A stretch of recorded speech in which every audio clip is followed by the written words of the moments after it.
Hello everyone, welcome to the channel. चलिए start करते हैं आज का लेक्चर। उससे पहले बात कर लेते हैं कि लास्ट लेक्चर में हमने क्या देखा।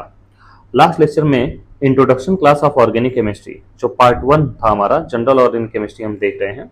उसमें पार्ट 1 देखा हमने, introduction class of organic chemistry. Basically introduction class of organic chemistry में हमने क्या सीखना क्या सीखना था। तो हमने देखा कि टर्मिनोलॉजी, जो टर्म्स होते हैं, जैसे प्राइमरी कार्बन क्या होता है, सेकेंडरी कार्बन होता है, ये सारे टर्म्स हमने देखे basically introduction class of organic chemistry में। ऑर्गेनिक केमिस्ट्री को सीखने के लिए टर्म्स बहुत ज़्यादा इंपॉर्टेंट थे। और आज हम स्टार्ट करने जा रहे हैं नेमिंग ऑफ ऑर्गेनिक कंपाउंड। क्योंकि ऑर्गेनिक कंपाउंड अगर हम सीखेंगे नहीं कैसे नाम लिखा जाता है तो उसका स्ट्रक्चर नहीं ड्रॉ कर सकते। जैसे आइसोब्यूटाइल अल्कोहल है, अब इसका स्ट्रक्चर कैसे ड्रॉ करेंगे। इन सभी चीज़ों के लिए हम सीखने जा रहे हैं क्या, नेमिंग ऑफ ऑर्गेनिक केमिस्ट्री। तो चलिए बिना किसी देरी के स्टार्ट करते हैं आज का लेक्चर। मेरा नाम है ब्रजेश गुप्ता।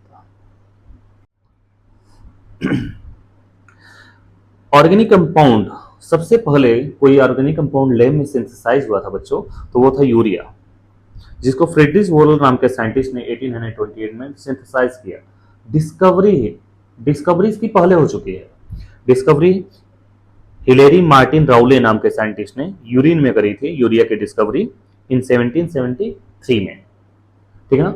तो डिस्कवरी पहले हो चुकी थी, लेकिन ऑर्गेनिक कंपाउंड ये यूरिया लैब में सिंथेसाइज हुआ था 1828 में।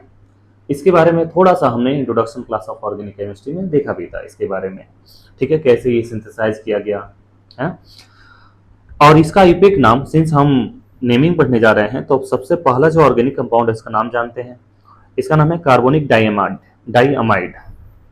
कार्बोनिक डाइअमाइड। यूरिया का आईपीएक नेम क्या होता है, कार्बोनिक डाइअमाइड। तो देखिए, नेमिंग ऑफ ऑर्गेनिक कंपाउंड कई तरीके के होते हैं, जैसे कॉमन नेमिंग या फिर ट्रिवियल नेमिंग।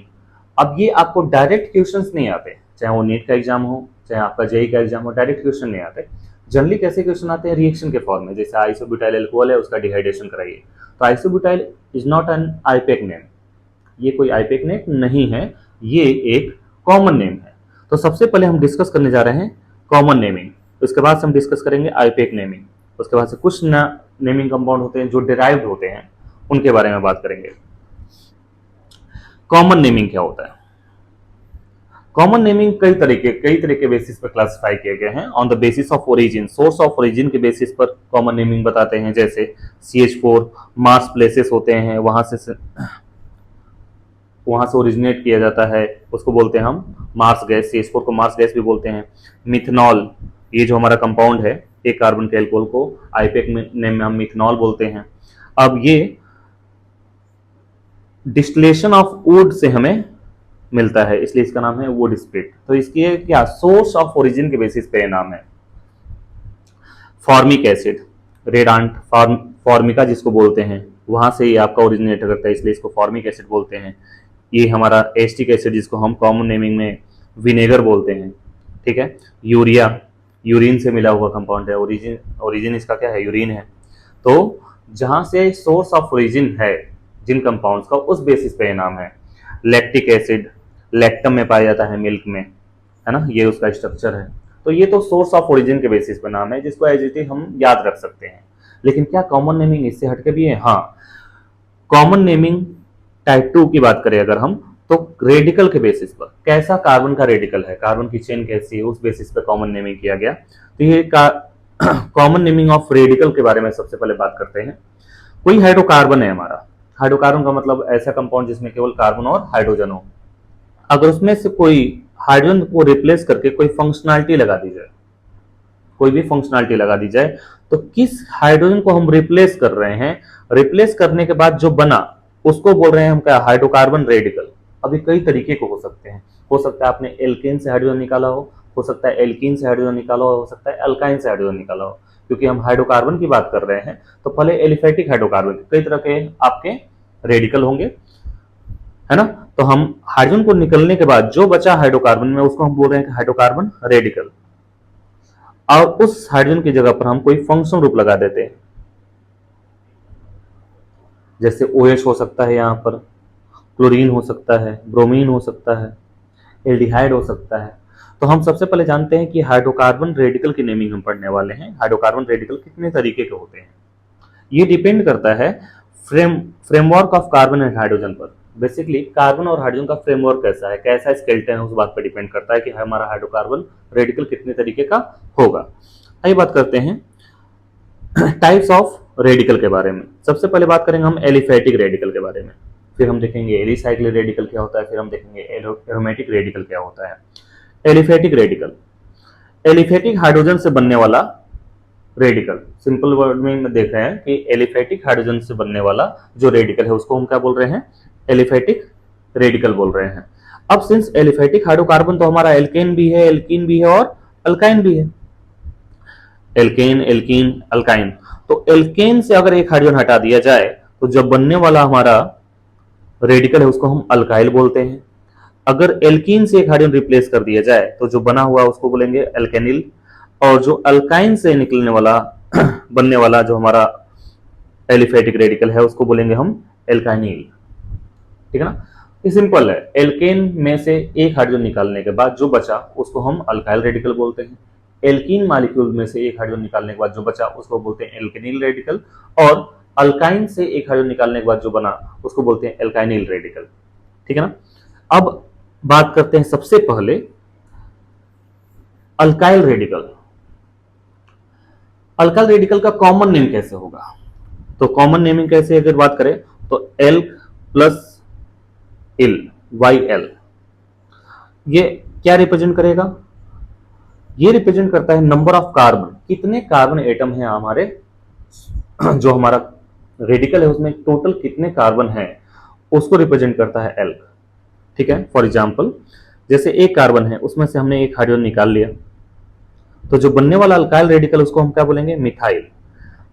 जो हमारा कंपाउंड तो क्या था, मीथेन, मीथेन से बनने वाला रेडिकल क्या है हमारा, अल्काइल रेडिकल मिथाइल है। इसी तरह से इथेन से बनने वाला अल्काइल रेडिकल क्या है, इथाइल है। ठीक है ना। तो जो भी हमारा एल्केन का जनरल फॉर्मूला है उसमें से एक हाइड्रोजन निकाल दिए, जितने कार्बन का एल्केन है उसके बेसिस पे उसका नाम। अब ये कार्बन के नाम कैसे डिसाइड करते हैं, एक कार्बन, दो कार्बन, तीन कार्बन, चार कार्बन, कैसे बताते हैं हम कार्बन के बेसिस पर नाम। तो एक कार्बन को हम क्या बोलते हैं, मेथ, दो कार्बन को एथ, तीन कार्बन को प्रोप, चार कार्बन को ब्यूट, पांच कार्बन की चेन है तो पेंट, छह कार्बन है तो हेक्स, सात कार्बन है हेप्ट, आठ कार्बन है हमारे हाइड्रोकार्बन में तो उसको बोलते हैं ऑक्ट, नौ कार्बन है तो बोलेंगे नॉन, 10 कार्बन है तो बोलेंगे डेक, 11 है तो अनडेक, 12 है तो डूडेक। ठीक है ना।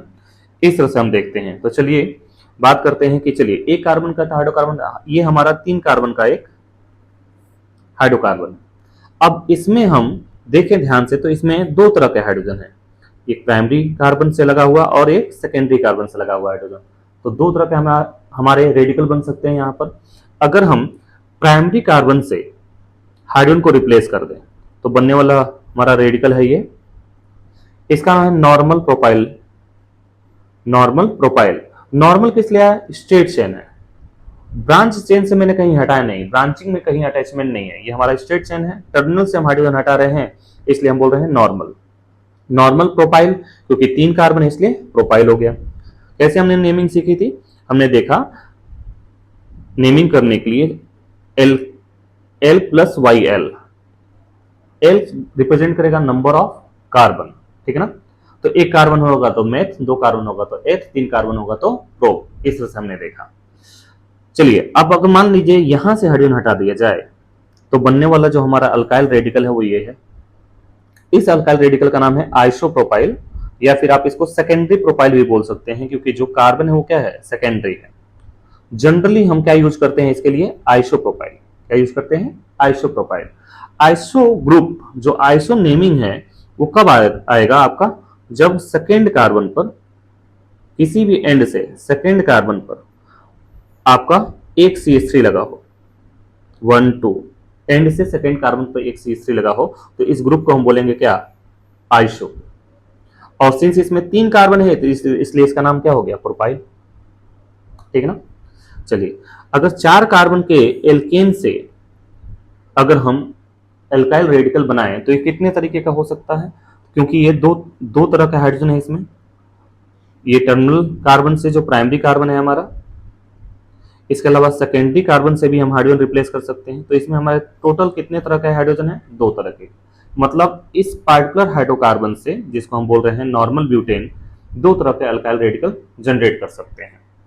वो कौन सा है? मान लीजिए टर्मिनल हाइड्रोजन से हटा दिया जाए, टर्मिनल कार्बन से हाइड्रोजन को रिप्लेस कर दिया जाए, तो बनने वाला जो अल्काइल रेडिकल उसका नाम है नॉर्मल ब्यूटाइल। ठीक है। अगर सेकेंडरी कार्बन से लगे हुए हाइड्रोजन को रिप्लेस कर दिया जाए तो ये हमारा बनेगा आपका, जिसको बोलेंगे हम सेकेंडरी ब्यूटाइल। 4 कार्बन के लिए हमारा नाम हो गया butyl, but plus Y L, butyl. और सिंस ये जो अटैचमेंट है वो सेकेंडरी कार्बन का है, सेकेंडरी कार्बन से हमने हाइड्रोजन हटाया है, इसलिए इसका नाम हो गया क्या? सेकेंडरी। हम प्रीफिक्स यूज कर रहे हैं सेकेंडरी। नॉर्मल कब यूज करना है? जब हमारा स्टेट चेन हो। सेकेंडरी कार्बन से जुड़ा हुआ हमारा है अटैचमेंट है, तो इसलिए हम सेकेंडरी प्रीफिक्स यूज कर रहे हैं, तो इसका नाम क्या हो जाएगा? Secondary butyl. लेकिन 4 कार्बन का जो हाइड्रोकार्बन है वो बेटा ऐसा भी तो हो सकता है, ऐसा भी 4 कार्बन का हाइड्रोकार्बन हो सकता है, 4 कार्बन का एल्केन हमारा ऐसा भी हो सकता है जिसमें 3 कार्बन मेन चेन में हो और 1 कार्बन ब्रांचिंग में हो। तो इसमें इससे जनरेट अल्काइल रेडिकल को क्या नाम देंगे? अब इसमें देखिए ध्यान से, तो इसमें कितने तरह के हमारे पास हाइड्रोजन है? केवल और केवल 2 तरीके के। प्राइमरी कार्बन से लगा हुआ हाइड्रोजन, ये तीनों आइडेंटिकल हैं, और ये टर्सरी कार्बन से लगा हुआ हाइड्रोजन। तो हम दो तरह के हाइड्रोजन इसमें है, इसलिए हम 2 तरह के अल्काइल रेडिकल जनरेट कर सकते हैं। जैसे अगर हमने प्राइमरी कार्बन से हाइड्रोजन को हटा दिया इस वाले कार्बन से, तो हमारा जो रेडिकल बनेगा उसको क्या नाम देंगे? सिंस इस रेडिकल में देखिए तो ये आइसो ग्रुप है, और टोटल कार्बन कितने हैं बेटा? 4 कार्बन है हमारे, इसमें एक आइसो ग्रुप हो गया और 4 कार्बन हो गए टोटल, इसलिए इसका नाम क्या हो गया? आइसो ब्यूटाइल हो गया। ठीक है ना?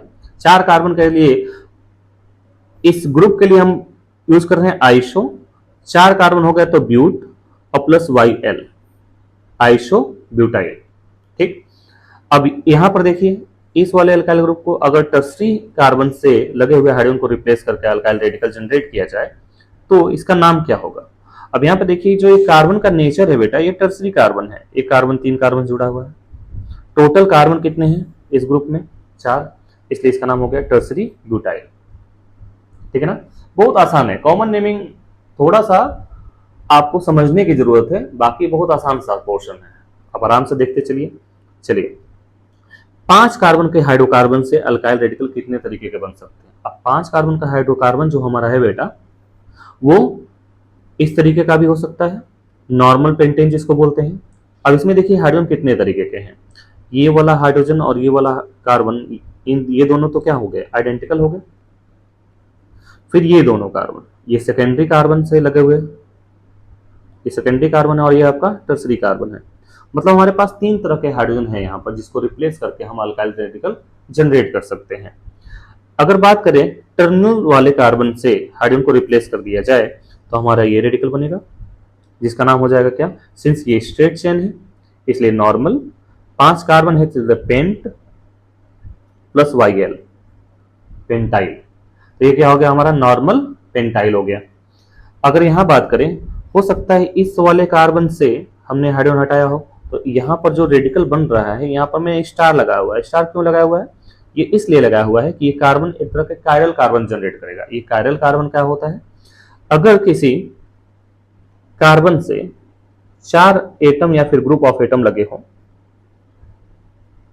जो अलग अलग हो, इस कार्बन से चारों ग्रुप क्या हो? अलग अलग हो, तो हम इस कार्बन को बोलते हैं कायरल कार्बन या फिर एसिमेट्रिक कार्बन। क्या बोलते हैं? एसिमेट्रिक कार्बन बोलते हैं। ठीक है ना? इसलिए मैंने वहां पर डाला, क्योंकि अगर मान लीजिए कि हाइड्रोजन को रिप्लेस करके यहाँ पर OH लगाया गया होता तो कार्बन क्या हो जाएगा? कायरल। Cl लगा दे तो क्या हो जाएगा? कायरल। तो ये हमारा जो कार्बन हो जाएगा कायरल हो जाएगा। जब भी कायरल कार्बन हो जाता है तो हमारा नाम में एक वर्ड यूज करेंगे हम, एक्टिव। ये एक्टिव इसलिए यूज कर रहे हैं कि जो कायरल कंपाउंड होते हैं वो ऑप्टिकली एक्टिव होते हैं, इसलिए ये एक्टिव वर्ड यूज किया गया है।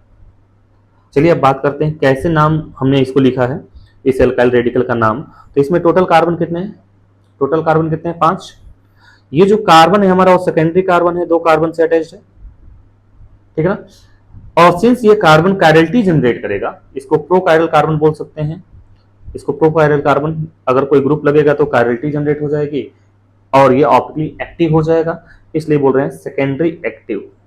तो जो हमारा हाइड्रोजन है वो सेकेंडरी एक्टिव हाइड्रोजन है, जिसको रिप्लेस करने के बाद हम इसका नाम ले रहे हैं। 5 कार्बन अगर होगा तो हम उसको अमाइल बोलेंगे, है ना। जनरल नेमिंग में 5 कार्बन की चेन अगर वो प्राइमरी कार्बन से न जुड़ा हो, कोई फंक्शनैलिटी सेकेंडरी टर्सरी से जुड़ा हो, तो उसको हम क्या बोल देते हैं, अमाइल।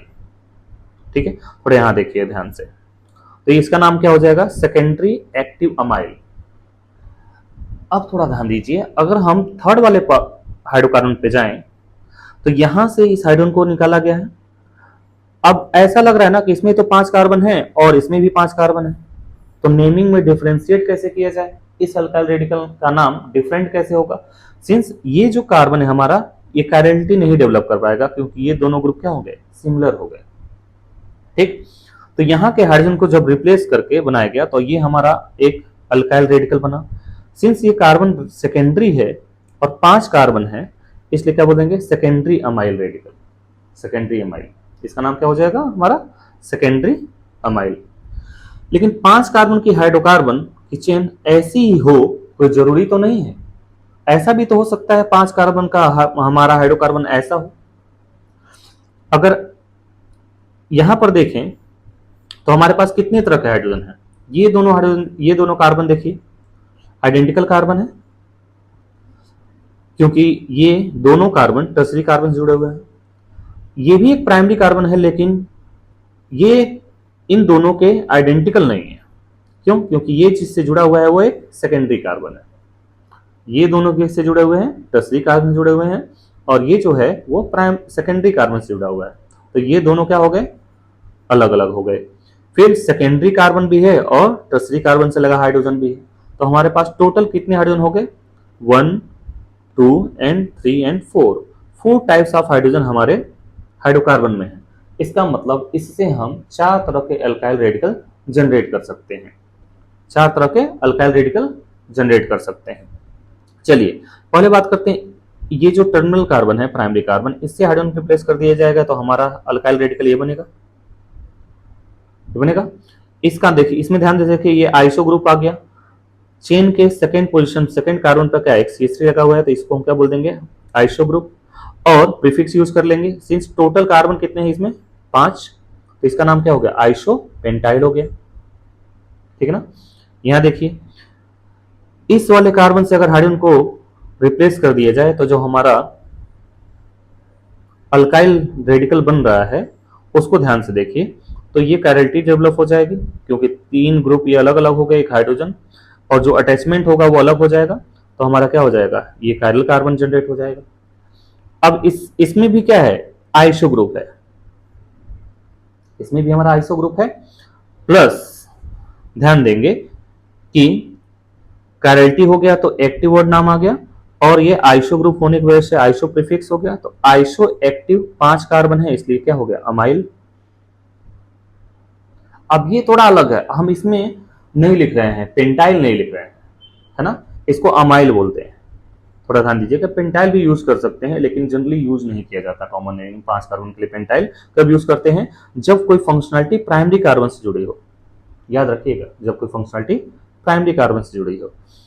तो ये थोड़े यूनिक है, खासकर जिस पर मैं स्टार लगा रहा हूं ना बेटा, वो काफी यूनिक नेम है, तो इसको ध्यान में रखिएगा। अब यहां पर देखिए, यहां पर अगर आप देखेंगे तो ये 5 कार्बन है टोटल, आइसो ग्रुप है, लेकिन जो कार्बन जिस हाइड्रोजन को रिप्लेस किया गया है वो हाइड्रोजन क्या है, टर्सरी था, तो एक टर्सरी कार्बन है। जैसे मान लीजिए कि यहाँ पर हम OH लगा दें तो इसका नाम क्या हो जाएगा, टर्सरी पेंटाइल एल्कोहल, क्योंकि OH का नाम क्या है, एल्कोहल है। OH फंक्शनलिटी का नाम क्या है हमारा, एल्कोहल है, तो इसका नाम क्या हो जाएगा, टर्सरी पेंटाइल। यहां पर देखिए, इसमें देखिए फिर से प्राइमरी कार्बन से कोई अटैचमेंट होगा, जो भी हम ग्रुप जोड़ना चाहें, ठीक है। और इसमें भी क्या है, एक कार्बन क्या आपका कायरल हो गया, इसलिए एक्टिव वर्ड आ गया। अब ये टोटल कार्बन कितने हैं इसमें, 5, तो इसका नाम हो गया एक्टिव अमाइल। जैसे मान लीजिए OH लगा होता तो इसका नाम क्या हो जाता है, एक्टिव अमाइल एल्कोहल। Cl लगा होता तो क्या नाम हो जाता है इसका, एक्टिव अमाइल क्लोराइड। ठीक है। 5 कार्बन का हाइड्रोकार्बन तो हमारा ऐसा भी हो सकता है, 5 कार्बन को जो हमारा हाइड्रोकार्बन है वो ऐसा भी हो सकता है। अगर 5 कार्बन का हाइड्रोकार्बन ऐसा हो सकता है तो अगर यहां देखें तो ये सारे हाइड्रोजन क्या है, आइडेंटिकल है, एक ही तरह के ग्रुप से जुड़े हैं, primary carbon primary carbon primary carbon. तो इससे केवल और केवल हम एक ही टाइप के रेडिकल जनरेट कर सकते हैं, क्योंकि एक ही तरह का हाइड्रोजन है इसके पास। इसका नाम क्या हो जाता है आपका, नियोपेंटाइल। अब ये नियो प्रीफिक्स कब यूज करते हैं, जब हमारे कार्बन की चेन में सेकेंड कार्बन पे 2 CH3 ग्रुप लगे हों, सेकेंड कार्बन पे 2 CH3 ग्रुप लगे हों, तब हम इसको क्या बोलते हैं, नियो प्रीफिक्स यूज करते हैं। बेसिकली कार्बन की चेन में सेकेंड कार्बन पर 2 CH3 ग्रुप लगे हों तो बेसिकली इस ग्रुप को क्या बोलते हैं हम, नियो। ऐसे याद रख सकते हैं, ठीक है। टोटल कितने कार्बन है, 5, तो इसका नाम हो गया क्या, नियो पेंटाइल, ठीक है ना। ध्यान देने वाली बात क्या थी इसमें, 5 carbon containing alkyl group having chiral carbon are always named as active amyl. अगर कायरलिटी है तो हमेशा नाम क्या देंगे, एक्टिव अमाइल। चलिए अब बात करते हैं एल्कीन से बनने वाले रेडिकल के बारे में। अब एल्कीन्स भी हमारा हाइड्रोकार्बन है। अब एल्कीन की बात करें तो हमारा एल्कीन ऐसा हो सकता है, 2 कार्बन का एल्कीन, 3 कार्बन का एल्कीन, है ना। तो अब एल्कीन से कितने तरह के रेडिकल हम बना सकते हैं उसके बारे में बात करते हैं। उसको हम नाम क्या देते हैं कॉमन नेमिंग में, तो हमारा जितने कार्बन का एल्कीन है, एल्क, जितने कार्बन है कार्बन के बेसिस पे, नंबर ऑफ कार्बन के बेसिस पे एल्क, जैसे 2 कार्बन का एल्कीन मिनिमम होगा, 1 कार्बन का तो हो ही नहीं सकता, तो 2 कार्बन के लिए हम ईथ यूज कर लेंगे, 3 कार्बन होगा तो प्रोप यूज कर लेंगे, 4 कार्बन होगा तो ब्यूट यूज कर लेंगे, 5 कार्बन होगा तो पेंट यूज कर लेंगे। प्लस सिंस ये एल्कीन है तो इन, elk plus in plus Y L, मतलब हो जाएगा क्या, एल्केनिल। 2 कार्बन होगा तो इथेनिल, 3 कार्बन हो तो प्रोपेनिल, 4 कार्बन हो तो ब्यूटेनिल, है ना। चलिए बात करते हैं, अगर इथीन से 2 कार्बन का हमारा अगर एल्कीन है उससे एक हाइड्रोजन रिप्लेस कर दिया जाए, सपोज कीजिए इस कार्बन से हाइड्रोजन को रिप्लेस कर दिया जाएगा, तो हम इस अल्काइल ग्रुप को बोलते हैं विनाइल या इथेनिल। दोनों वर्ड यूज किया जाता है, याद रखिएगा, विनाइल भी यूज करते हैं और इथेनिल भी यूज करते हैं। कार्बन कार्बन डबल बॉन्ड वाले कार्बन को हम विनाइल कार्बन भी बोलते हैं, विनाइल कार्बन भी बोलते हैं।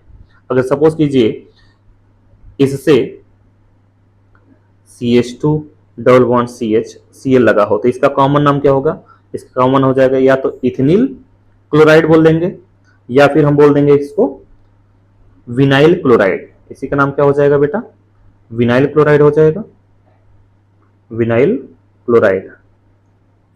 अगर सपोज कीजिए कि इसी कार्बन से आपका OH लगा हो तो इसका नाम क्या हो जाएगा, विनाइल OH एल्कोहल की फंक्शनैलिटी है तो विनाइल एल्कोहल। तो अभी हम पढ़ रहे हैं अल्काइल रेडिकल से रिलेटेड बात। एल्केन से रेडिकल बने अल्काइल रेडिकल तो क्या नाम, कैसे नाम नेमिंग करते हैं। एल्कीन से अगर हम हमारा रेडिकल बनता है एलिफेटिक रेडिकल तो इसको क्या नाम देंगे, उसका क्या नाम देंगे हम, एल्केनिल, ठीक है ना। चलिए अगर सपोज कीजिए 3 कार्बन का हमारे पास एल्केन हो तो हमारे पास कितने तरह के हाइड्रोजन है इसमें, आप ध्यान से देखिए, यहां से हाइड्रोजन हम हटा सकते हैं, सेकेंडरी कार्बन से हटा सकते हैं, इस वाले प्राइमरी कार्बन से हटा सकते हैं, तो हमारे पास 3 तरह के इसमें क्या हो गए, हाइड्रोजन हो गए।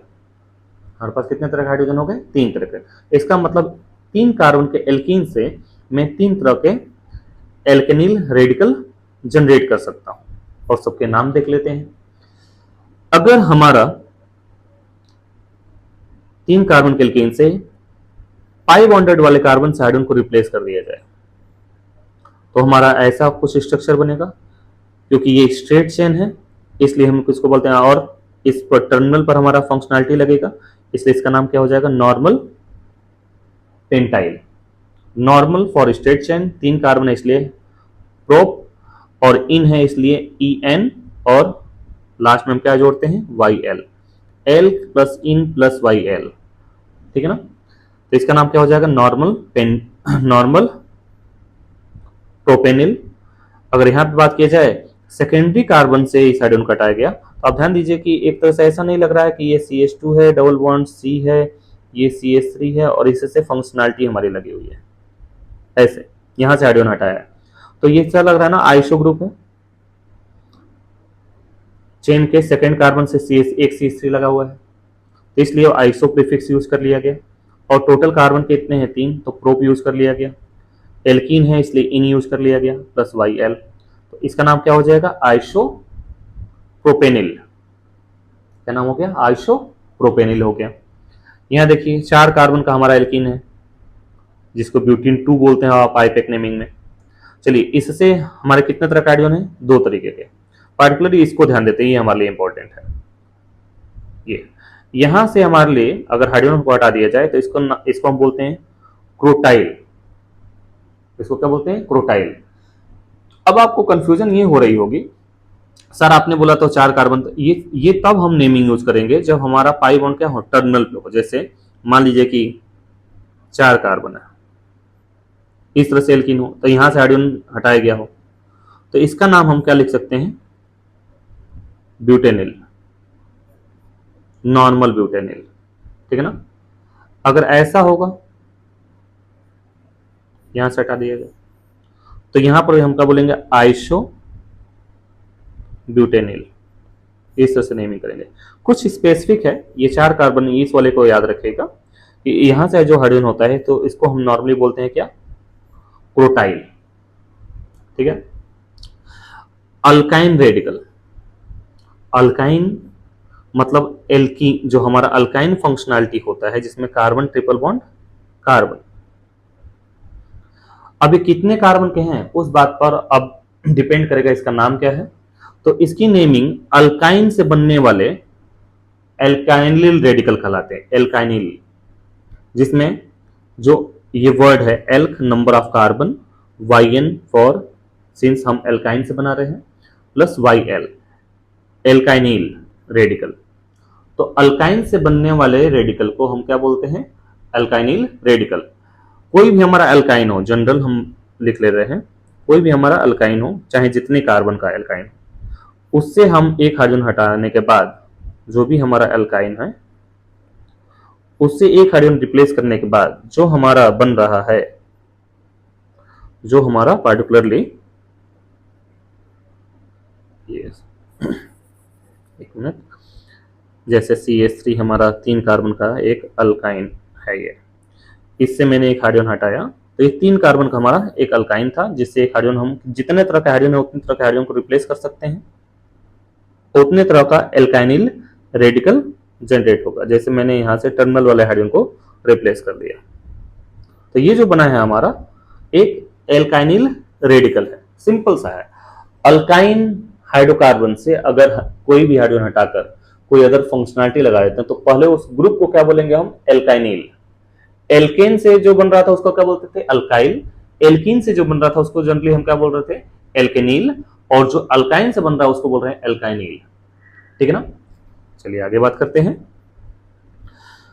जितने भी हमने देखे उसमें हम एक हाइड्रोजन रिप्लेस कर रहे थे, 2 हाइड्रोजन रिप्लेस नहीं कर रहे थे, तो हम पढ़ रहे थे मोनो रेडिकल।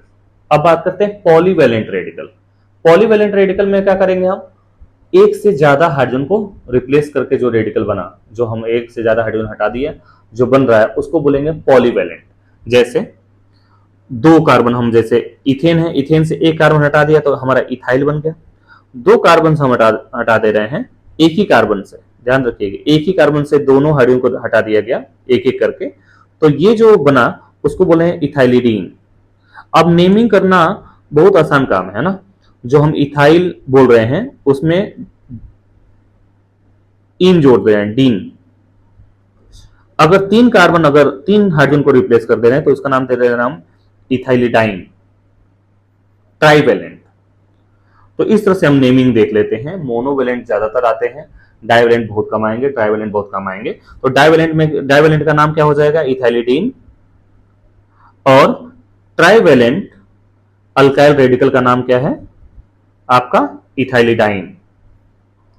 तो ये वर्ड यूज कर देखिएगा ध्यान से, YN अल्काइन, इनमें क्या होता है ये और एल्केन में हम जानते हैं ईथ, उसमें कोई यूज नहीं करते। तो ये 2 कार्बन का हमारा यूनिवेलेंट अल्काइल ग्रुप है, ये 2 कार्बन का डाइवेलेंट अल्काइल ग्रुप है, और ये 2 कार्बन का ट्राइवेलेंट अल्काइल ग्रुप है।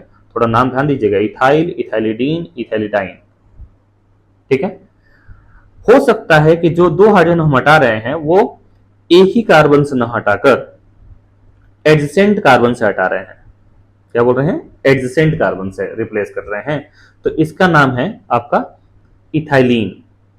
इथाइलिन 2 कार्बन है इसलिए इथाइलिन। बस हम क्या जोड़ देंगे, जो एल्क प्लस वाई एल है उसमें बस इन जोड़ देंगे। क्या जोड़ देंगे? इन। तो हमारा क्या हो जाएगा, 2 कार्बन है एडजेसेंट कार्बन में इथाइलिन, 3 कार्बन है एडजेसेंट कार्बन से हाइड्रोजन रिप्लेस किया गया, तो इसका नाम क्या हो गया? प्रोपाइलिन। ये बहुत रेयर केसेस है। ठीक है ना। चलिए बात करते हैं, अभी तक हमने देखा क्या? अभी तक हमने देखा एल्केन, एलिफेटिक हाइड्रोकार्बन से बनने वाले रेडिकल्स के बारे में। एलिफेटिक हाइड्रोकार्बन में एल्केन से बनने वाले रेडिकल के बारे में हमने देखा, एल्कीन से बनने वाले रेडिकल के बारे में देखा, और अल्काइन से बनने वाले रेडिकल के बारे में। ये सारी चीजें बहुत आसान कर देती हैं कॉमन नेमिंग को। जैसे हम अभी फंक्शनल पार्ट पे आएंगे तो आपको देखेगा कि कितना आसान हो जाता है हमारा पोर्शन। ठीक है ना। चलेगा, अब बात करते हैं एलिसाइक्लिक रेडिकल के बारे में। एलिसाइक्लिक रेडिकल के बारे में, एलिसाइक्लिक रेडिकल वो होगा जो एलिसाइक्लिक कंपाउंड से बना होगा। एलिसाइक्लिक कंपाउंड को बोलते हैं जो भी क्लोज चेन हाइड्रोकार्बन है, बस वो एरोमेटिक ना हो। क्लोज चेन हाइड्रोकार्बन जो एरोमेटिक ना हो उसको क्या बोलते हैं हम? Alicyclic hydrocarbon. अब एलिसाइक्लिक हाइड्रोकार्बन में से हाइड्रोजन को रिप्लेस कर दिया गया, तो जो बनने वाला कंपाउंड है उसको क्या बोल रहे हैं हम? एलिसाइक्लिक रेडिकल बोल रहे हैं। इसका नाम क्या है? जो भी हमारा कंपाउंड का नाम है हाइड्रोकार्बन का, जैसे इसका नाम है साइक्लोप्रोपेन, साइक्लिक है, 3 कार्बन है, साइक्लोप्रोपेन है ना। 4 कार्बन है तो साइक्लो ब्यूटेन हो जाएगा। ये हमारा साइक्लोब्यूटेन है। तो साइक्लोप्रोपेन से एक हाइड्रोजन हटा दिया गया, तो जो हमारा रेडिकल बना उसको बोले हम साइक्लोप्रोपाइल। अगर एक और हाइड्रोजन हटा देंगे, डाइवेलेंट रेडिकल बनाएंगे, तो क्या है? इसका नाम हो जाएगा साइक्लोप्रोपाइलिडीन। याद रखिए, नाम देख रहे हैं ना, साइक्लोप्रोपाइलिडीन।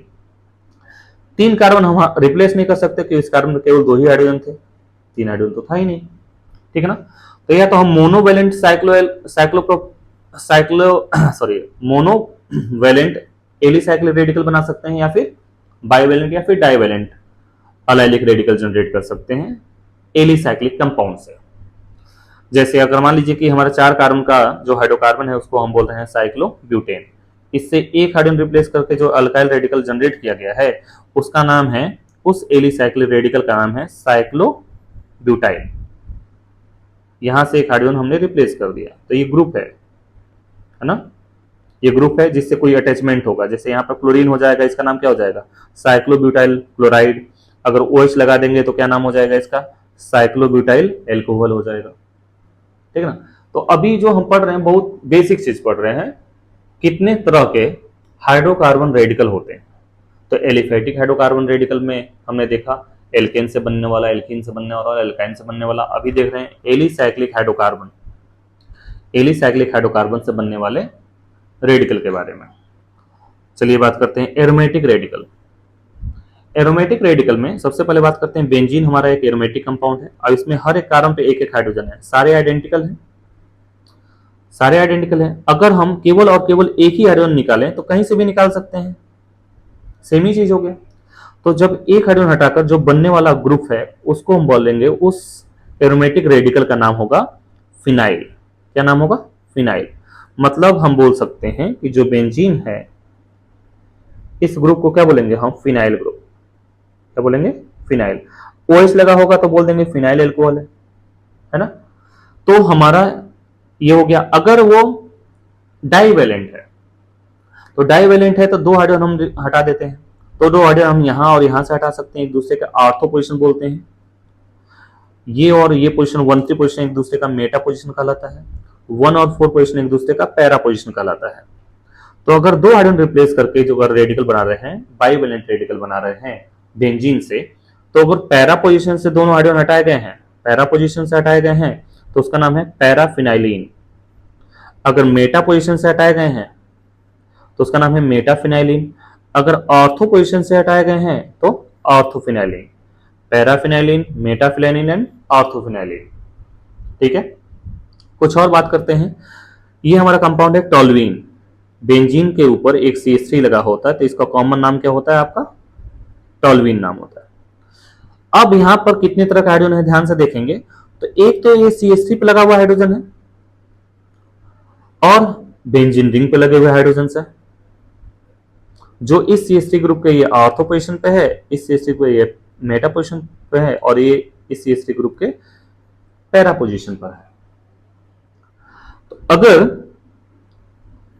बेंजीन से लगे हुए CH3 से हाइड्रोजन हटाया जाए, मोनोवेलेंट बना दिया जाए तो इस ग्रुप को नाम बोलते हैं बेंजाइल। बेंजीन से लगे हुए कार्बन कार्बन को बेंजाइलिक कार्बन बोलते हैं,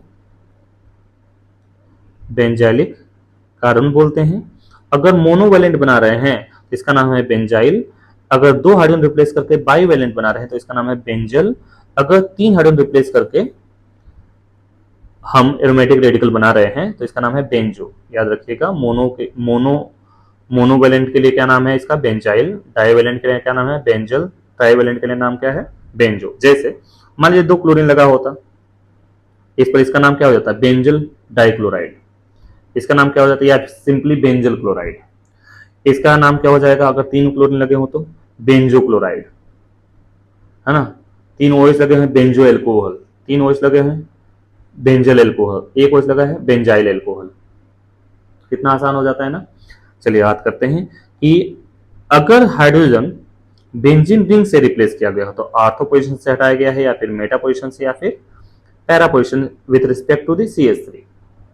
तो अगर ऑर्थो पोजीशन से रिप्लेस किया गया है तो उसको ऑर्थोटोलिल बोलते हैं। मेटा पोजीशन से रिप्लेस किया गया है, हटाया गया है मेटा पोजीशन के हाइड्रोजन को तो इसको नाम दे रहे हैं मेटाटोलिल। और पैरा पोजीशन से हाइड्रोजन हटाया गया है तो उसका नाम दे रहे हैं पैराटोलिल। ठीक है ना। तो ये हम देख रहे हैं, अब तक हमने देखा कि एलिफेटिक हाइड्रोकार्बन से जो हाइड्रोकार्बन रेडिकल बने उनके बारे में, फिर हमने एलिसाइक्लिक हाइड्रोकार्बन से जो रेडिकल बने उसके बारे में हमने देखा, फिर हमने देखा एरोमेटिक कंपाउंड खासकर बेंजीन और टोल्यूइन से जो बनने वाले रेडिकल्स है उनके कॉमन नाम हमने देखे। अब हम शुरू करते हैं नेमिंग। अभी तक हम तो अल्काइल रेडिकल के बारे में बात कर रहे थे, या एल्केनिल रेडिकल के बारे में बात करते थे, या अल्काइल रेडिकल के बारे में बात कर रहे थे। अब स्टार्ट करते हैं नेमिंग। अब नेमिंग में कॉमन नेमिंग बहुत ज्यादा एक्सपेंडेड नहीं, हम 5 कार्बन या 6 कार्बन तक ही बात करते हैं कॉमन नेमिंग की। जब वे फेल होने लगता है तभी हमें जरूरत पड़ती है किसकी? आईपेक नेमिंग की। क्योंकि हमारा जो ऑर्गेनिक कंपाउंड है उसमें बहुत सारे कार्बन होते हैं, 6 कार्बन, 8 कार्बन, 10 कार्बन, लेकिन कॉमन नेमिंग की एक लिमिट है on the basis of name of radical. 5 या 6 कार्बन पे जाने के बाद ये फेल होने लगता है। 6 कार्बन के बाद 7 कार्बन बनाएंगे तो नेमिंग करना मुश्किल हो जाने लगता है, इसलिए हम कंसिडर करते हैं आईपेक नेमिंग को। लेकिन 5 कार्बन तक कम से कम हमें आना चाहिए common naming on the basis of radical, कितने तरह का वो रेडिकल है। तो बात करते हैं नेमिंग ऑफ हाइड्रोकार्बन। 2 पोर्शन हम देखेंगे, हाइड्रोकार्बन की नेमिंग, और हाइड्रोकार्बन मतलब जानते ही हैं कार्बन और हाइड्रोजन से बनने वाले कंपाउंड। ये एल्केन हो सकता है, एल्कीन हो सकता है, अल्काइन हो सकता है, एलिसाइक्लिक हो सकता है, एरोमेटिक हो सकता है, होमोसाइक्लिक हो सकता है। ठीक है ना। इनके बारे में बात करना शुरू करते हैं और इसके बाद हम क्या देखेंगे? फंक्शनल रूप से रिलेटेड बात। तो आइए स्टार्ट करते हैं naming of hydrocarbon common naming में। ध्यान दीजिएगा, एल्केन, सबसे पहले एल्केन की नेमिंग की बात करते हैं, जिसमें कोई भी मल्टीपल बॉन्ड नहीं होता, उसकी नेमिंग कैसे की जाते हैं। According to trivial system, the saturated hydrocarbon are named as prefix, root word और प्लस एन। प्रीफिक्स क्या है? अगर वो स्टेट चेन है, स्टेट चेन है तो नॉर्मल यूज किया जाएगा। अगर सेकेंड कार्बन पे एक CH3 लगा हो तो हम उसको चाहे किसी भी एंड में, हाइड्रोकार्बन के किसी भी एंड पर सेकेंड कार्बन पे एक CH3 लगा हुआ है, एक मिथाइल ग्रुप लगा हुआ है, तो वहां पर प्रीफिक्स यूज करते हैं हम आइसो। अगर सेकेंड कार्बन पर 2 CH3 ग्रुप लगे हों तो हम यूज करते हैं neo. If carbon chain is straight chain, then prefix is normal. If methyl group is present at second carbon atom from any end, then prefix is iso. If 2 methyl group present at second carbon, then prefix is neo. चलिए देखते हैं, कुछ naming करते हैं इसका। अगर यहां बात कीजिए, यहां पर तो एकदम नॉर्मल है, इसका आईपेक नेम भी है और कॉमन नेम भी, मीथेन। 2 कार्बन का है तो इथेन, कोई भी प्रीफिक्स नहीं आया। मेथ कार्बन के लिए नंबर आपका प्लस एन, कोई प्रीफिक्स यूज नहीं कर रहे हैं क्योंकि एक कार्बन की कोई चेन बन नहीं सकती, दो कार्बन की भी कोई चेन बन नहीं सकती, ब्रांचिंग नहीं क्रिएट हो सकता, तो दो कार्बन का क्या हो गया, इथेन हो गया। तीन कार्बन में ब्रांचिंग नहीं जनरेट हो सकती, तो इसका नाम क्या हो गया, प्रोपेन हो गया। लेकिन चार कार्बन के हाइड्रोकार्बन में तो दो तरीके के हो सकते हैं, एक ये स्ट्रेट चेन वाला भी हो सकता है और एक ऐसा भी हो सकता है कि तीन कार्बन हो और यहाँ पे एक CH3 लगा हो। अब ध्यान दीजिए, सिंस स्ट्रेट चेन हाइड्रोकार्बन है इसलिए नॉर्मल, कितने टोटल कार्बन है, चार, इसलिए ब्यूट, और प्लस ये एल्केन है इसलिए प्लस एन, तो normal plus but plus N क्या हो गया, नॉर्मल ब्यूटेन। ऐसे पांच कार्बन होता तो क्या नाम हो जाता है, नॉर्मल पेंटेन। छह कार्बन होता तो नाम हो जाता है नॉर्मल हेक्सेन। अब बात करते हैं इसमें, देखेंगे तो इसमें जो हमारा स्ट्रेट चेन है उसमें सेकेंड कार्बन पर एक CH3 ग्रुप लगा हुआ, तो ये हमारा आइसो ग्रुप हो गया। तो हम प्रीफिक्स क्या यूज कर लिए, आइसो। टोटल कितने कार्बन है हमारे कंपाउंड में, चार, तो ब्यूट हो गया, और ये एक सेचुरेटेड हाइड्रोकार्बन है इसलिए एन। तो इस पर ध्यान दीजिएगा, प्रीफिक्स रूट वर्ड मतलब टोटल कितने हमारे हैं, इसमें यहाँ पर कॉमन इंग में रूट वर्ड का मतलब होता है टोटल कार्बन कितने हैं। Prefix total root word plus आपका एन। अगर बात की पांच कार्बन के एल्केन की, तो ऐसा भी हो सकता है हमारा, और ऐसा भी हो सकता है, और ऐसा भी हो सकता है। तो अगर पांच कार्बन का जो एल्केन है स्ट्रेट चेन है तो नॉर्मल हो गया, अगर आइसो ग्रुप हो गया तो आइसो हो गया, अगर दो कार्बन एक ही सेकेंड कार्बन पे दो CH लगे हुए हैं तो ये ग्रुप हमारा क्या हो गया, नियो हो गया, तो नियो। तो प्रीफिक्स हम यूज कर लिए स्ट्रेट चेन में नॉर्मल, एक CH3 सेकेंड कार्बन पे लगा है तो आइसो, दो CH3 सेकेंड कार्बन पे लगा है तो नियो। तो इसका नाम हो गया नॉर्मल पेंटेन, आइसो पेंटेन और नियो पेंटेन हो गया, है ना, बहुत आसान है ना, इसमें कोई दिक्कत नहीं है। अब बात करते हैं जैसे छह कार्बन पर आते हैं बेटा। अब छह कार्बन पर देखो दिक्कत क्या आती है, जैसे छह कार्बन का स्ट्रेट चेन है हमारा, छह कार्बन का स्ट्रेट चेन हमारा हाइड्रोकार्बन है, ये हमारा छह कार्बन का एल्केन हो गया, तो इसका नाम क्या हो जाएगा आपका, नॉर्मल हेक्सेन। इसका नाम हो जाएगा नॉर्मल हेक्सेन। इसका आपका क्या नाम हो जाएगा, नॉर्मल हेक्सेन हो जाएगा। अब यहां पर देखिए ये छह कार्बन है टोटल, लेकिन सेकेंड कार्बन पे एक कार्बन लगा हुआ है, तो ये छह कार्बन का हमारा हाइड्रोकार्बन हो गया। तो अब इसमें देखेंगे, इसके लिए हम क्या प्रीफिक्स यूज कर रहे हैं, आइसो, और टोटल कार्बन कितने हैं, छह, तो आइसो हेक्सेन हो गया। लेकिन प्रॉब्लम यहां पर क्रिएट होती है, ये जो कार्बन है वो जो एक मिथाइल ग्रुप है वो थर्ड पोजीशन पर लगा हो, 1 2 3, तो इसके लिए हमारे पास कोई स्पेसिफिक नेमिंग नहीं है, इसीलिए कॉमन नेमिंग के क्या है, एक लिमिटेशन है, कॉमन नेमिंग की एक लिमिटेशन हो गया। लेकिन इन जनरल इसको अगर ऐसा कुछ आए, तो अगर कभी कॉमन नेमिंग की बात आती है तो मीथेन डेरिवेटिव बोलते हैं इसको, इसी का नाम बोल रहे थे डेराइव्ड नेमिंग, है ना, मिथिल डेरिवेटिव। जैसे इधर दो कार्बन का इथाइल ग्रुप लगा है, इधर दो कार्बन का इथाइल ग्रुप, इधर एक कार्बन का मिथाइल ग्रुप, और कार्बन एक पहले कार्बन से लगा हुआ है, तो इनका नाम लिखते हैं डाई इथाइल इन दोनों के लिए, प्लस मिथाइल प्लस ये मीथेन एक कार्बन का। अब इसके लिए हम नॉर्मल आइसो वगैरह यूज नहीं कर सकते, ठीक, यहां पर देखिएगा, लेकिन यहां पर देखिए यहां हम यूज कर सकते हैं। टोटल छह कार्बन है, नियो ग्रुप लगा हुआ है, तो इसका नाम क्या हो गया, नियो हेक्सेन हो गया। तो जैसे ही हम छह कार्बन या उससे ज्यादा कार्बन पर जाते हैं तो कॉमन नेमिंग में हमें क्या होती है, प्रॉब्लम होती है, इसलिए हम कंसिडरेशन को लेते हैं क्या, आईपेक नेमिंग। छह से ज्यादा कार्बन है तो जनरली क्या यूज किया जाता है, कॉमन नेमिंग का यूज किया जाता है, आईपेक नेमिंग का यूज किया जाता है।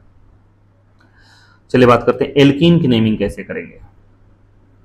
एल्कीन, हमने एल्केन की नेमिंग देखा, अब एल्कीन की नेमिंग देखते हैं।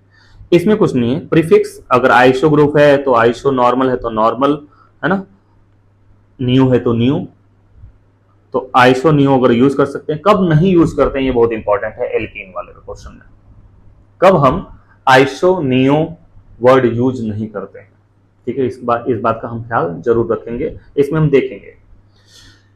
प्रीफिक्स टोटल रूट वर्ड मतलब जितने नंबर ऑफ कार्बन है प्लस YL प्लस इन, यहां हम YL प्लस इन जोड़ रहे हैं।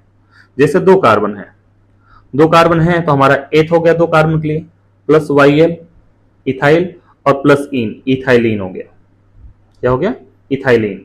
ऐसे तीन कार्बन है तो प्रोप हो गया, प्लस YL ऐड कर दिया हमने प्लस इन, तो इसका नाम क्या हो जाएगा, प्रोपाइलीन। यहाँ देखिए इसमें टोटल कार्बन कितने हैं, 4, तो इसका नाम क्या होगा, ब्यूटाइलिन। सिंस इसमें आइसो ग्रुप है, एक सेकेंड कार्बन पर चेन से 2 CH3 लगे हुए हैं, एक CH3 लगा हुआ है, सॉरी एक CH3 लगा हुआ है, तो इसका नाम क्या हो जाएगा, आइसो ब्यूटाइलिन हो गया। याद रखिए एक आइसो हमारा ग्रुप हो गया और 4 कार्बन है तो इसलिए ब्यूट प्लस YL प्लस इन, इसका क्या नाम हो गया, आइसो ब्यूटाइलिन। ठीक है ना। और भी एग्जांपल दे सकते हैं, जैसे मान लीजिए कि ऐसा ही कुछ होता, ये इस कंपाउंड को थोड़ा ध्यान से देखिए, इस कंपाउंड में देखिए टोटल कितने कार्बन है, 5, और हमारा जो पाई बॉन्ड है वो टर्मिनल पे है।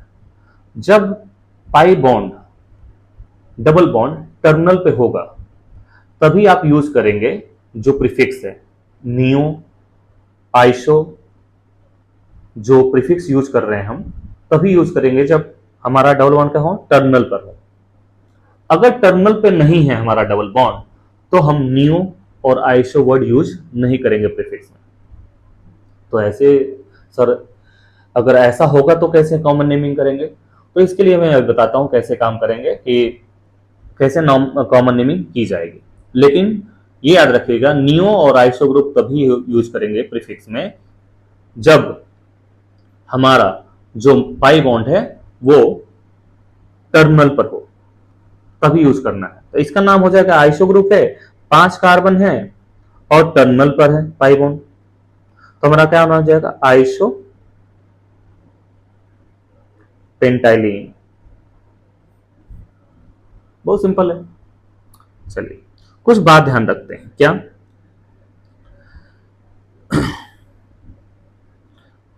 इन more than 3 carbon containing alkene, 2 cases होंगे, 3 से ज्यादा कार्बन के एल्कीन में 2 केसेस जनरेट होंगे। पहला केस कि वो जो पाई बॉन्ड है वो टर्मिनल ना होकर बीच में हो, कहीं पर किसी भी पोजीशन पर बीच में हो, तब कैसे कॉमन नेमिंग की जाती है। अगर वो टर्मिनल पर है तब कैसे की जाती है, for state chain prefixes alpha beta gamma delta. अगर स्टेट चेन है 4 carbon 5 carbon 6 carbon 7 carbon state chain है, फिर जो हमारा पाई बॉन्ड है वो टर्मिनल पर नहीं है। अगर टर्मिनल पे है भी, है ना, ब्रांचिंग हो गई, 2 केसेस हो गए, टर्मिनल पे अगर पाई बॉन्ड है तो ये हो सकता है वो स्ट्रेट चेन हो, या ये हो सकता है क्या उसमें ब्रांचिंग हो। तो ब्रांचिंग जब भी होगा तो हम यूज करेंगे आइसो नियो प्रीफिक्स को। अगर टर्मिनल पे पाई बॉन्ड है तो आइसो नियो को यूज कर सकते हैं, टर्मिनल पे पाई बॉन्ड नहीं है तो आइसो नियो का यूज नहीं करेंगे। अगर टर्मिनल पर है, स्ट्रेट चेन है ना, स्ट्रेट चेन है, तब भी हम आइसो नियो का यूज नहीं करते ऑब्वियसली, उसमें तो ब्रांचिंग होगी तभी क्रिएट होगा। तो देखिएगा क्या कर रहा है, for straight chain prefixes alpha beta gamma delta are used to locate the position of double bond. Straight chain में डबल बॉन्ड की पोजीशन को बताने के लिए हम नोटेशन यूज करेंगे क्या, alpha beta gamma delta. Bond at first position पर हो, सेकेंड पोजीशन पे हो, थर्ड पोजीशन पे हो, फोर्थ पोजीशन हो रिस्पेक्टिवली। ठीक है ना। अभी हम देखेंगे फ्रॉम द नियरेस्ट टर्मिनल, जैसे हमने ये ले लिया तो ये हमारा फर्स्ट पोजीशन पे है तो इसका नाम, इसकी पोजीशन को दिखाने के लिए अल्फा यूज करेंगे। सेकेंड पोजीशन पर है सपोज कि ये, तो हम बीटा यूज कर लेंगे। थर्ड पोजीशन पे है किसी टर्मिनल से, थर्ड पोजीशन से किसी टर्मिनल पर है, जैसे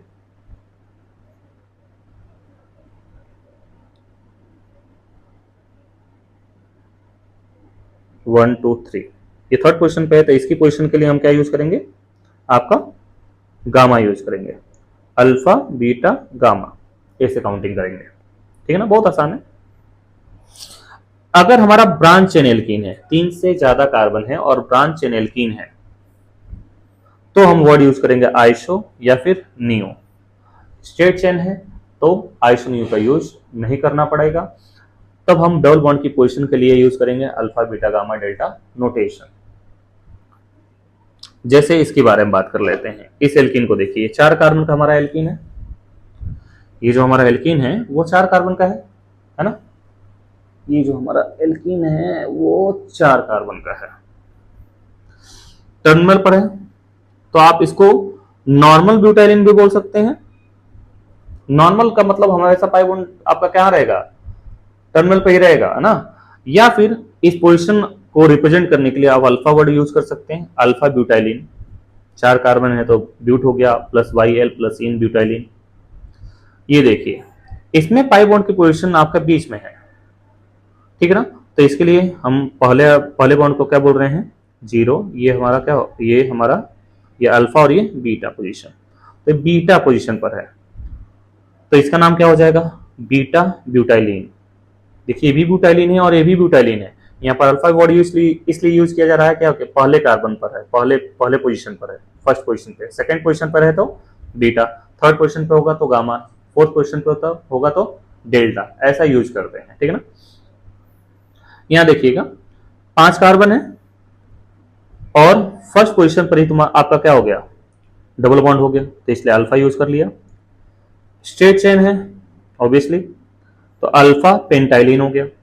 यहां देखिए इसमें आइसो ग्रुप हो गया ना, ब्रांचिंग हो गई तो आइसो यूज कर लेंगे, टर्मिनल पे है तो आइसो पेंटाइलिन हो गया, है ना ऐसा। चलिए बात करते हैं अल्काइन से।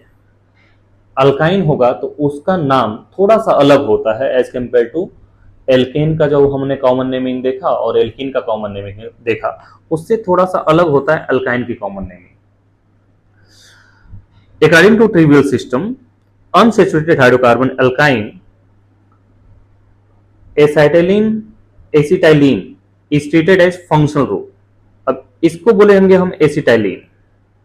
2 कार्बन के अल्काइन को कॉमन नेम क्या होता है आपका, एसिटाइलिन होता है। अगर 2 से ज्यादा कार्बन के अल्काइन है तो इसको एक फंक्शनैलिटी के जैसे ट्रीट करके नेमिंग की जाती है। कैसे, जैसे इसको देखिए यहां पर हमारा अल्काइन हो गया तो ये हो गया एसिटाइलिन और इससे क्या लगा है, मिथाइल, तो उस मिथाइल ग्रुप का नाम लिख देंगे मिथाइल फिर एसिटाइलिन।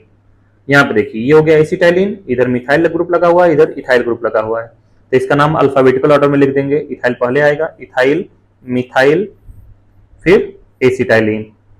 मतलब अल्काइन को डेरिवेटिव ऑफ एसिटाइलिन के जैसे हम यूज कर सकते हैं कॉमन नेमिंग में। थोड़ा सा अलग है ये, है ना, तो ध्यान रखेंगे। इसका नाम हो गया एसिटाइलिन। अब इसके एसिटाइलिन डेरिवेटिव हैं, 1 कार्बन का एसिटाइलिन डेरिवेटिव, ये 3 कार्बन का, दो कार्बन इधर लगे हुए हैं, 1 कार्बन इधर लगा हुआ है, इस तरह से हो सकता है आपका, ठीक है ना। तो इसका नाम हो गया ethyl, methyl, acetylene. Alphabetical order जो भी इससे लगा हुआ है उसको अल्फाबेटिकल ऑर्डर में लिख लिया, इथाइल, मिथाइल, एसिटाइलिन। और भी देखिए जैसे 2 मिथाइल ग्रुप लगे हुए हैं तो क्या हो गया, डाई मिथाइल एसिटाइलिन। एक तरफ आइसोप्रोपाइल ग्रुप लगा हुआ है, इधर एक तरफ मिथाइल ग्रुप लगा हुआ है, तो हमने लिख लिया मिथाइल आइसोप्रोपाइल एसिटाइलिन। एक तरफ साइक्लोप्रोपाइल ग्रुप लगा हुआ है, एक तरफ मिथाइल ग्रुप लगा हुआ है, तो इसका नाम हो गया क्या, मिथाइल साइक्लोप्रोपाइल एसिटाइलिन, ठीक है ना। ऐसे और देख लेते हैं एक और देख लेते हैं कंपाउंड, जैसे एक और कंपाउंड देख लेते हैं CH3 C triple bond C और यहाँ पर एक बेंजीन ग्रुप लगा हो। अब हम जानते हैं इसको क्या बोलते हैं, फिनाइल, इसको बोलेंगे मिथाइल, तो इसका नाम क्या हो जाएगा, मिथाइल फिनाइल एसिटाइलिन। तो आज हमने क्या देखा है, आज हमने देखा हाइड्रोकार्बन से रिलेटेड कॉमन नेमिंग, एल्केन की कॉमन नेमिंग कैसे की जाएगी, अल्काइन की कॉमन नेमिंग कैसे की जाएगी और एल्कीन की कॉमन नेमिंग कैसे की जाएगी, ठीक है ना। नेक्स्ट लेक्चर में बात करेंगे हम फंक्शनैलिटी से रिलेटेड।